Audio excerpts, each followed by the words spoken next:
जय हिंद बच्चों मैं अजय कुमार वाराणसी उत्तर प्रदेश से आपके अपने चैनल नव शिक्षण पे स्वागत करता हूं। बच्चों आज मैं काफ़ी एक इम्पॉर्टेंट टॉपिक पढ़ाने जा रहा हूं और ये आपके एग्ज़ाम में मैं कंफर्म हूं इसमें से एक या एक क्वेश्चन आज ज़रूर आपके एग्ज़ाम में आने वाला है। जो बच्चे प्रधानमंत्री यशस्वी छात्रवृत्ति योजना की तैयारी कर रहे हैं या तो NMMS की तैयारी कर रहे हैं, national mains cum merit scholarship, उनके कॉन्सेप्ट और अच्छे होंगे आज इन प्रश्नों के जरिए। जो टॉपिक है बच्चों आज देख रहे होंगे प्रकाश, परावर्तन तथा अपवर्तन, अगर इंग्लिश में कहें तो लाइट, रिफ्लेक्शन एंड रिफ्रैक्शन। तो आप ऑलरेडी परावर्तन और अपवर्तन बच्चों जानते होंगे, मुझे ध्यान होगा। तो टॉपिक सिंपल हल्का बता दें, प्रकाश लाइट आप तो जानते ही जो सूरज की रोशनी होती है। और ये काफ़ी बच्चों इंपॉर्टेंट क्वेश्चन है, पूरा वीडियो जरूर देखिएगा क्योंकि आपको बहुत ही बेहतरीन क्वेश्चन आज मिलने वाले हैं बच्चों। ठीक है, सिंपल है। अगर कोई शीशा है बच्चों, ठीक है, अगर कोई रोशनी आ रही है तो वापस ही लौट के जाएगी, तो ये आपका परावर्तन है यानी कि रिफ्रैक्शन है। ठीक है, और कॉन्वेक्स लेंस है, कॉनकेव लेंस है। अगर कोई रोशनी जा रही है फिर वो मुड़ के ऐसे चली जाती है तो ये बच्चों आपका अपवर्तन है या तो रिफ्रैक्शन है। ठीक है, तो इसी टॉपिक से रिलेटेड प्रश्न है, तो आइए इसको हम लोग इसको समझें बारी बारी से। पहला प्रश्न जो आपके सामने है, इंग्लिश मीडियम वाले बच्चे इसलिए नहीं परेशान होंगे कि कई बच्चों का तो सर इंग्लिश में पढ़ाइए, तो बच्चों मैं इंग्लिश में ट्रांसलेट कर रहा हूँ। एट ए टाइम दोनों को दिखाना बहुत ही मुश्किल है। ठीक है, निम्नलिखित में से कौन किसी बिंदु स्रोत से उस पर आपतित प्रकाश का समांतर प्रकाश पुंज बन सकता है। इंग्लिश में कहें, विच of the following can make a parallel beam of light when light from a point source is incident on it. तो ये बच्चों काफ़ी इंपॉर्टेंट क्वेश्चन है। तो ये बच्चों इस वाले में दोनों ही प्रकार के लेंसेज में होता है, अवतल दर्पण और उत्तल लेंस, ये दोनों ही प्रकार के इसमें होता है। तो इसको आप जरूर नोट कर लीजिएगा, कॉनकेव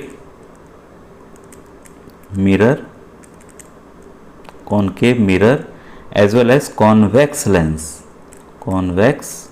लेंस। ठीक है, कॉन्वेक्स लेंस आपका हो गया उत्तल लेंस, ठीक है, और अवतल दर्पण हो गया आपका कॉनकेव लेंस।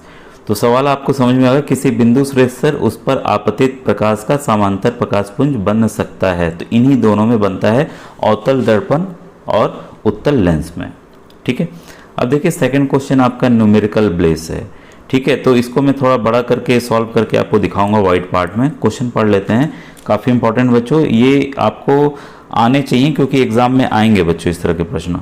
और जो NMMS की तैयारी कर रहे हैं इसका कॉन्सेप्ट आपको काम आने वाला, जो हम लोग फॉर्मूला भी इसमें यूज करेंगे।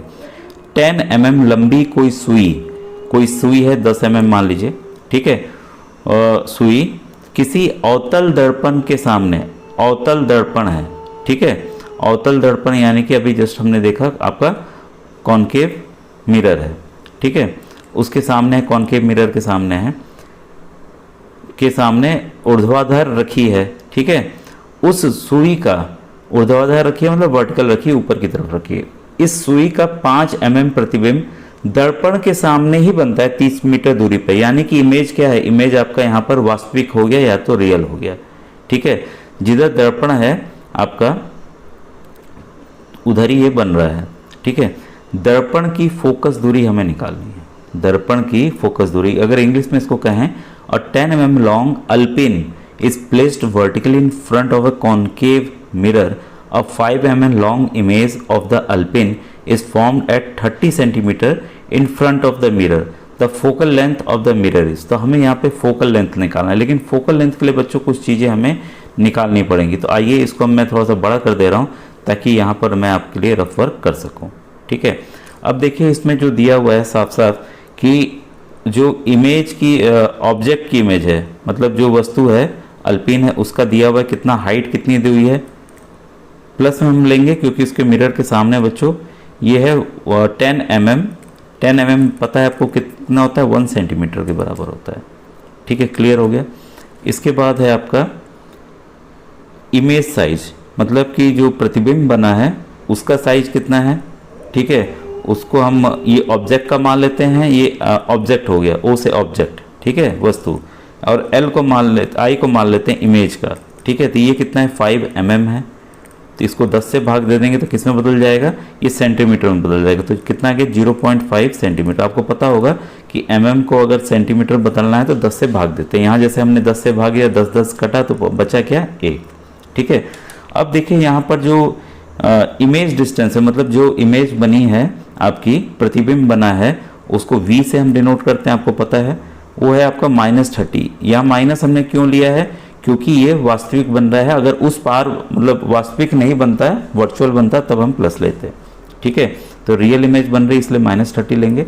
और यहाँ पर हमें क्या है कि अल्पिन कितनी दूरी पे रखा है ये बताया नहीं गया है, ठीक है, ये बताया नहीं गया है। और हमें क्या निकालना है, हमें फोकल लेंथ निकालना है, फोकस दूरी निकालना है। दूसरी बात आपको पता है बच्चों, मैग्निफिकेशन जो होता है वो image of the object by size of the, ये image of size of image by size of object image होता है, ठीक है। और दूसरा फॉर्मूला क्या होता है, -v/u होता है। u क्या है, आपकी ऑब्जेक्ट रखने की दूरी, v क्या है, आपकी इमेज की दूरी। ये दोनों बच्चों क्या होते हैं, एक दूसरे से बराबर होते हैं। तब हमें देखिए चीज़ें पता है, हम पुट कर दे रहे हैं। ऑब्जेक्ट की जो हाइट है, ये हाइट है, साइज मतलब हाइट ऑफ द इमेज, ये इमेज कितनी है, 0.5 है, तो हमने क्या ले लिया, 0.5 ले लिया। और ऑब्जेक्ट की हाइट जो असली अल्पिन है उसकी हाइट कितनी है, 1 है, तो हमने 1 ले लिया, ठीक है। और इसकी जो दूरी है, इमेज की दूरी कितनी है, -30, इसको लेंगे, माइनस में आएगा। अब ऑब्जेक्ट की दूरी u जो है बच्चों वो निकल जाएगा, हम क्रॉस मल्टीप्लाई करते हैं तो u बराबर क्या हो जाएगा, -30, ठीक है, बटे आपका 0.5, ठीक है। तो ये क्या हो गया, ये दशमलव हटाएंगे तो ऊपर 10 आ जाएगा, 5 × 5, 5 × 10, कितना आ गया, 60, -60 सेंटीमीटर। अब ये हमें पता चल गया कि जो अल्पिन है वह, जो हमारा कॉन्केव मिरर है, जो दर्पण है, उससे 60 सेंटीमीटर की दूरी पे रखा हुआ है। अब हमें देखिए u पता चल गया, v पहले से पता था, ठीक है। अब हम फॉर्मूला जो यूज करेंगे बच्चों, आपको पता है क्या होता है, एक जनरल फॉर्मूला सब लोग जानते हैं, 1/f इज इक्वल टू, ये फोकल लेंथ है, f क्या है हमारा, फोकल लेंथ है, 1/v + 1/u, यही होता है। अब हमें इसकी वैल्यू पुट कर देते हैं, 1/f is equal to 1/v मतलब -30 प्लस, ठीक है, ये हो जाएगा आपका 1/60, 1/60, ठीक है। तो इसकी जो वैल्यू आ रही है बच्चों, ये माइनस कर लें, ठीक है। तो इसको हम कैलकुलेट अगर आप करेंगे तो f इज इक्वल टू आ जाएगा आपका -20 सेंटीमीटर। तो ये आपको बच्चों ऑप्शन नंबर बी में है, ठीक है। तो इसको मैं फिर से छोटा कर देता हूँ ताकि आप देख लें। तो इसका जो ऑप्शन है, ऑप्शन बी इसलिए बच्चों सही है, ठीक है। तो इसमें देखिए दर्पण की फोकल दूरी पूछा था, तो वो है आपका जो अवतल दर्पण है -20 सेंटीमीटर, ठीक है, क्लियर हुआ। अब प्रश्न नंबर 3 है आपके सामने। प्रश्न 3 जो कह रहा है वो है, निम्नलिखित में किस स्थिति में कोई अवतल दर्पण बिंब से बड़ा वास्तविक प्रतिबिंब बना सकता है। Under which of the following condition a concave mirror can form an image larger than the actual object. जो असली इमेज है, जो असली ऑब्जेक्ट रखा है, उससे भी बड़ी इमेज किस कंडीशन में बनेगी। तो बच्चों ये जो कंडीशन है केवल एक है, जब बिंब जो है दर्पण के फोकस और वक्रता केंद्र के बीच हो, when the object is placed between the focus and centre of curvature, ठीक है। सेंटर मान लीजिए दर्पण है, ठीक है, ये दर्पण है, मान लीजिए ये फोकस है, ठीक है, और ये 2f वाली दूरी सेंटर ऑफ कर्वेचर अलग हो गया। तो कहाँ रखा होना चाहिए, ये जब ऑब्जेक्ट कहाँ रखा होना चाहिए कि when the object is between focus and centre of curvature, ठीक है। बच्चों इसका चित्र मैं क्लियर बना ही दूँ एक, ये जैसे आपका कॉन्केव आपका मिरर है, ठीक है, और इसमें देखिए इसको हम मान लेते हैं f और ये मान लेते हैं 2f यानी कि सेंटर ऑफ कर्वेचर। अगर इमेज यहाँ पर है तो ये वापस जाएगी, ये जब वापस लौट के आएगी तो इससे बड़ी इमेज बनेगी, ठीक है। तो इसका आपको ध्यान रखना होगा, ठीक है। तो इस तरह से इसका उत्तर होगा। अभी देखिए क्वेश्चन नंबर 4 बच्चों बहुत ही अच्छा है। इसमें जो सवाल पूछ रहा है तो इंग्लिश में पढ़ देता हूँ कि फिगर जो है, ये जो चित्र है, इसको चित्र को अच्छे से देखिए। चित्र जो दिया गया है, shows a ray of light as it travels from a medium A to medium B।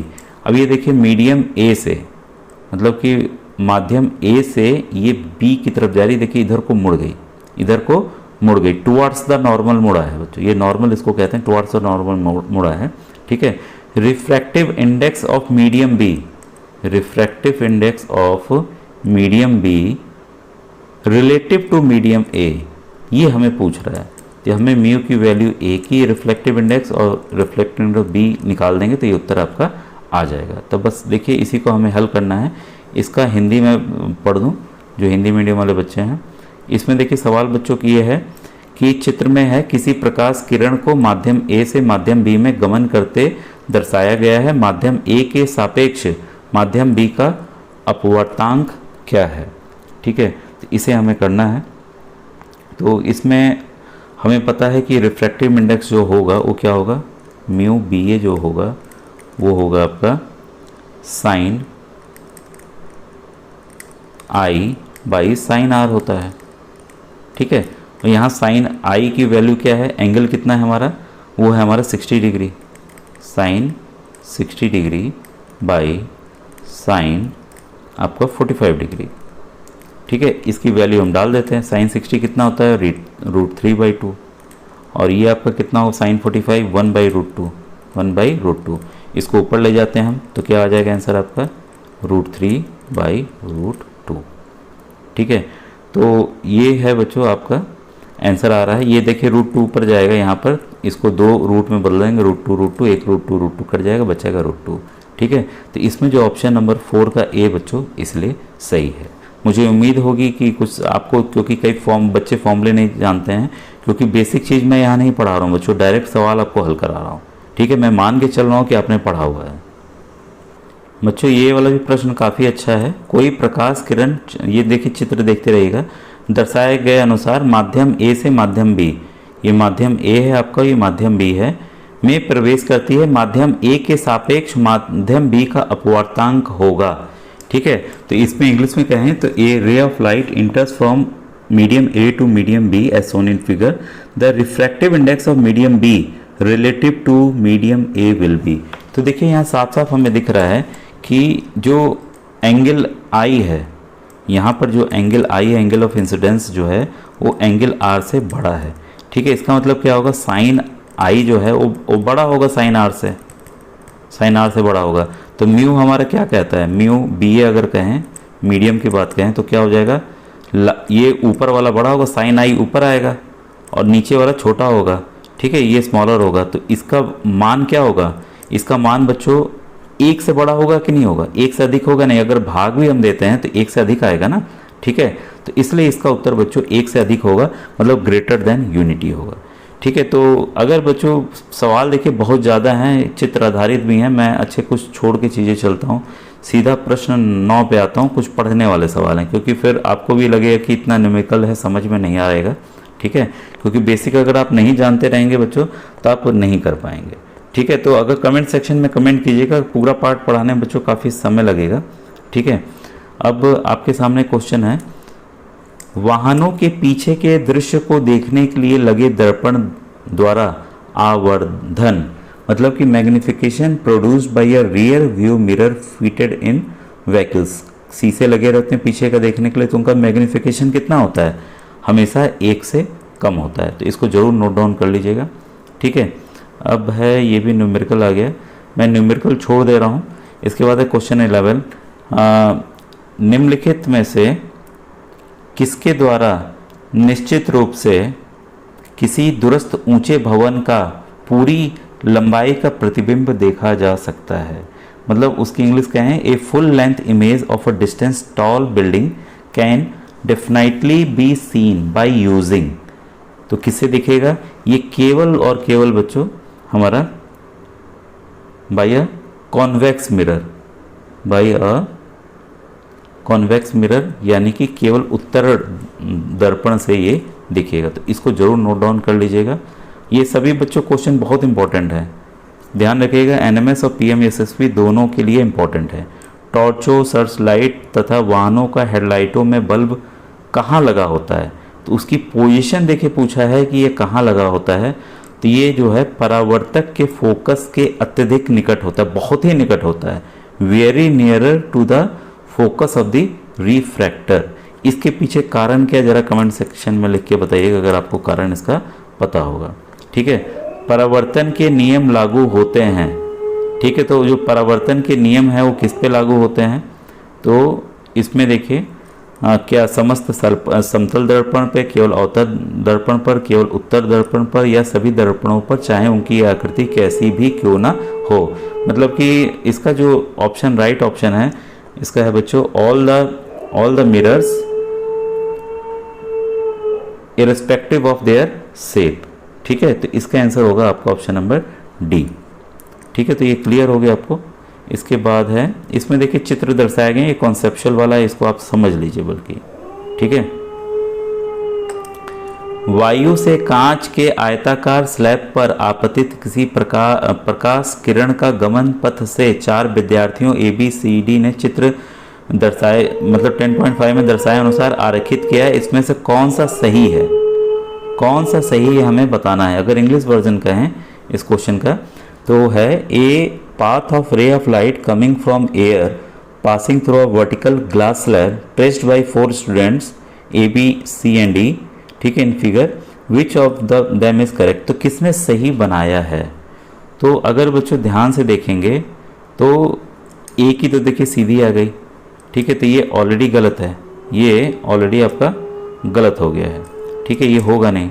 ठीक है, जब भी देखिए हवा से शीशे में प्रवेश कर रहा है तो ये देखिए बिल्कुल भी मुड़ा नहीं, ये भी नहीं होगा। ठीक है, ये देखिए यहाँ पर क्या है कि हल्का मुड़ा लेकिन ये सीधा चला गया, इस वाले मीडियम में मुड़ा ही नहीं। हर एक बार मीडियम चेंज हो रहा है बच्चों, यहाँ आया मीडियम चेंज हुआ तो यहाँ रिफ्रैक्ट होगा। ठीक है, इसके बाद फिर मीडियम चेंज हुआ तो यहाँ होगा, इसलिए ऑप्शन नंबर बी इसका बच्चों सही है। ठीक है, फिर है बच्चों सवाल, आपको जल, तारपीन का तेल, बेंजीन तथा केरोसिन दिया गया है। इनमें से किस माध्यम में समान कोण पर तिरछी आपतित कोई प्रकाश किरण सबसे अधिक मुड़ेगी। You are given water, mustard oil, glycerine and kerosene. In which of these media a ray of light incident obliquely at same angle would bend the most. सबसे ज़्यादा बेंड किस में होगा। तो सबसे बच्चों सबसे ज़्यादा बेंड उसमें होगा जिसमें रिफ्रैक्टिव इंडेक्स सबसे ज़्यादा होगा। ठीक है, तो मैं ऐसे आपको याद नहीं करना है, मैं आपके लिए बस ऐसे ही बता देता हूँ। वाटर का जो होता है, वाटर का याद कर लीजिएगा, काम आता है 1.33 होता है। केरोसिन तेल का 1.44 होता है। मस्टर्ड ऑयल सरसों के तेल का 1.46 होता है। ग्लिसरीन का आपका ग्लिसरीन नहीं, यहाँ बेंजीन दिया है, ये बच्चों ग्लिसरीन है। ठीक है, गलत छपा हुआ है, ग्लिसरीन है। ग्लिसरीन का आपका है 1.47, इसलिए इसका उत्तर बच्चों ग्लिसरीन होगा डी। ठीक है बच्चों, ये चित्र आधारित प्रश्न काफ़ी इंपॉर्टेंट होते हैं और आपको फिगर की प्रैक्टिस भी करनी चाहिए। ये आपतित प्रकाश किरण के लिए निम्न आरेखों में से कौन सा सही है। तो हमें यहाँ पर सही वाला बताना है, कौन सा चित्र इसमें सही है। तो इंग्लिश में कहें तो in which of the following diagram is correct for the ray of light incident on a concave mirror as shown. ठीक है, तो यहाँ देखिए आपको पता होना चाहिए जब भी कोई पैरेलल बीम ऑफ लाइट, इसके कोई भी समानांतर रेखा आ रही है वो कहाँ से गुजरती है। यहाँ देखिए फोकस के पहले गुजार दिया इन्होंने, यहाँ पे 2F से उन्होंने गुजारा। ठीक है, और यहाँ पर इन्होंने फिगर डी में यहाँ पर इन्होंने क्या किया, फोकस से गुजारा। तो इसको हमेशा ये ध्यान रखिएगा कि जब भी रे ऑफ लाइट पैरेलल आ रही है, कोई दूर से आ रही है, सवाल आ जाएगा कि सूरज से रोशनी आ रही है। ठीक है, तो पैरेलल ये आएगी तो हमेशा ये फोकस से ही होके गुजरेगी।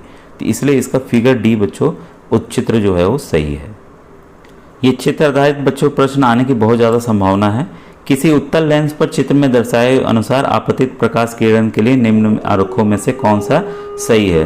ठीक है, which of the following ray diagram is correct for the ray of light incidents on a lens shown in figure.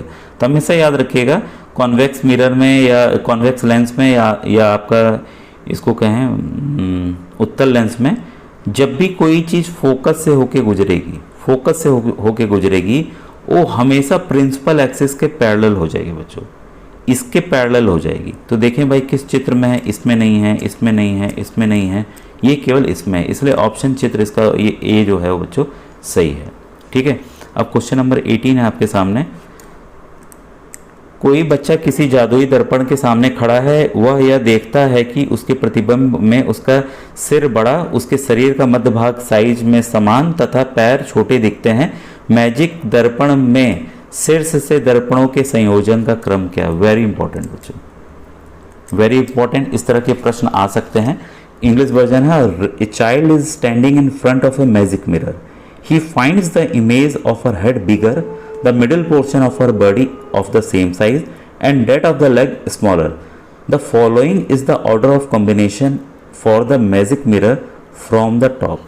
ऊपर से हमें लेना है, तो इसका बच्चों पहला होगा आपका ऊपर वाला जो होगा वो होगा अवतल, अवतल यानी कि आपका कॉनकेव सर वाला भाग, ठीक है। और दूसरा जो है समतल होगा यानी कि प्लेन, यानी कि प्लेन मिरर, ठीक है। उसका क्या कह रहा है कि उसके शरीर का मध्य भाग उसी के समान है, तो भाई प्लेन मिरर में ही ऐसा होता है। और नीचे के पैर जो हैं वो जो हैं क्या हैं, छोटे दिख रहे हैं, तो छोटे किस कंडीशन में दिखेंगे, वो दिखेंगे बच्चों उत्तल, उत्तल की वजह से, ठीक है, यानी कि कॉन्वेक्स मिरर, ठीक है। तो क्लियर हो गया, तो ऑप्शन नंबर आपका क्या है, सी बच्चों इसका सही है। तो ये बहुत ही इंपॉर्टेंट था, इसको आप जरूर नोट डाउन कर लीजिएगा, ठीक है।